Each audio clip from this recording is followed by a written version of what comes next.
Imagine this. You wake up, stretch, and immediately check your phone. You scroll through your messages, but then there it is. Your first notification of the day. MyFitnessPal has sent you a daily calorie goal. You take a deep breath and start planning your meals. Okay, I have 400 calories left for lunch, so maybe a salad with chicken and wait. I can't have that dressing. It's 80 calories, it just won't fit my macros. I'll just use balsamic vinegar instead.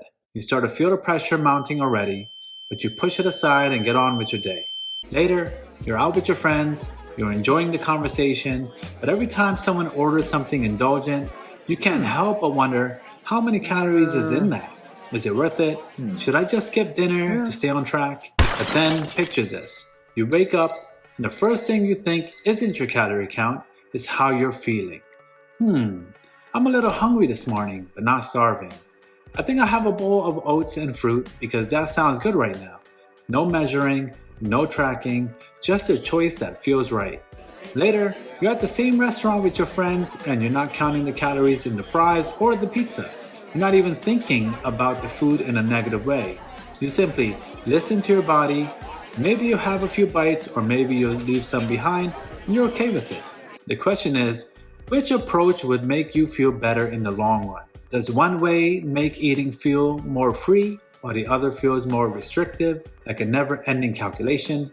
Today, we're diving into a debate of intuitive eating versus calorie counting and why I think a caloric deficit is far important as a beginner when it comes to your weight loss journey. If you don't know me, my name is Dr. Rizvi. I'm a board-certified family physician, but I've also had a lot of experience in dieting. I've been heavy most of my life and I've tried nearly every single diet under the sun. So I've gone from intermittent fasting regimens to severe calorie deficits to feeling malnourished to increasing cardiovascular exercise to hitting the gym, being consistent and learning a lot from this struggle. On top of that, I do have South Asian genetics that predisposes me to having metabolic syndrome. If you didn't know, South Asian genes actually increase the visceral fat that accumulates in our body. There's been a link that we store more fat surrounding our organs and that tends to be more metabolically active. So I think this is a pretty good foundation on why I think calorie counting just is the overall better choice. Let's start by finding out what intuitive eating actually is. Who made this? Why was it important? When did we use this as a method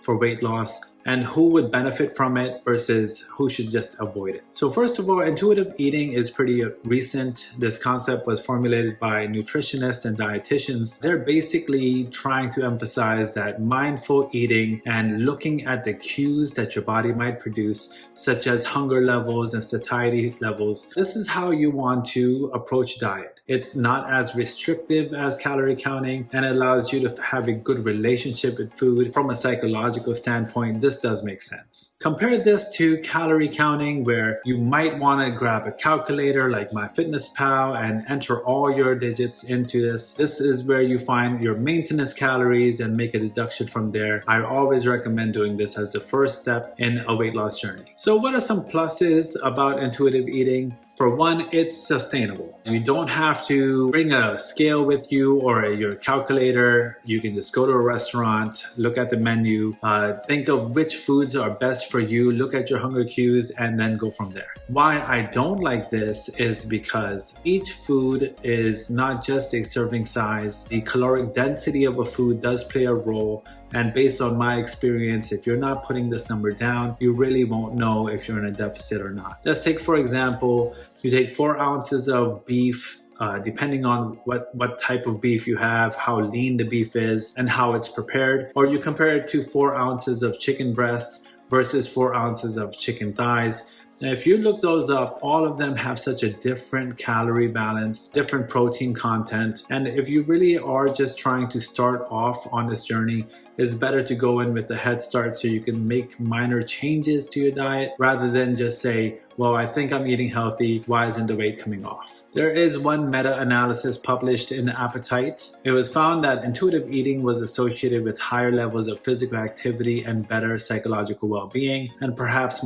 most importantly, it supports a healthier relationship with food, helping you break free from harmful eating patterns like emotional eating or dieting. I do agree with this concept here. It is important not to build a food phobia and start labeling food as either inherently good or bad. However, back to the key point of a calorie deficit, we need to understand that dieting is a balance equation, and if you're not dialing down and understanding which hormones are regulated by the type of foods you consume, this may not be better for you. So now, why am I so biased towards calorie counting? I have personal experience with dieting for such a long time, and I can tell you that the only thing that really ever worked was jotting some numbers down and making a deficit week after week, especially if I hit a plateau. There's a study in 2019 in the Journal of the Academy of Nutrition and Dietetics. They found that individuals who use calorie tracking apps were more likely to lose weight compared to those who didn't track. The study also suggested that calorie counting combined with behavioral changes like mindful eating was an effective long-term weight management strategy. As you can see, that this is a great way to approach diets for beginners. I cannot comment too much about an advanced dieter or someone who has great experience gaining and losing weight or has done a recomp in the gym and now has more muscle mass so they can consume more calories. I really want to focus on the beginner who is trying to make the first 10 pounds come off and then kind of build from there. We have to understand that calories in and calories out is the fundamental way our body will either lose or gain weight. Yes, hormones play a role. Yes, intuitive eating is great, but if you don't know what your maintenance calories are, you're really not going to make a deficit. And the best way to do that is by taking data points down. You can't just look at a plate and say this meal was better for me versus that meal, only because you're going to end up replicating the same meals, and when you don't, you may see a difference in how much you're weighing the next day, and that can be discouraging. So I don't want you to think of it as either your body's retaining water weight because of the food choices you're making, and that tends to lead to frustration. I want you to look at it more so that this is an energy equation, and we're starting at a certain point, and our body will adjust from there. Every single time we plateau, we make a little bit of a deficit in our diets, or we increase our activities by a little bit, and then see if the needle moves. The only downside I find from calorie counting is that you can become a little obsessive in tracking every micronutrient. But I think in the beginning, it is not bad to go ahead and do this. Take a scale with you if you need to. Don't have excuses if your body's not shifting weight. When you're tracking, you can find areas to improve by looking at the little things that you may overlook. For example, sauces, condiments, the sugar content in a beverage.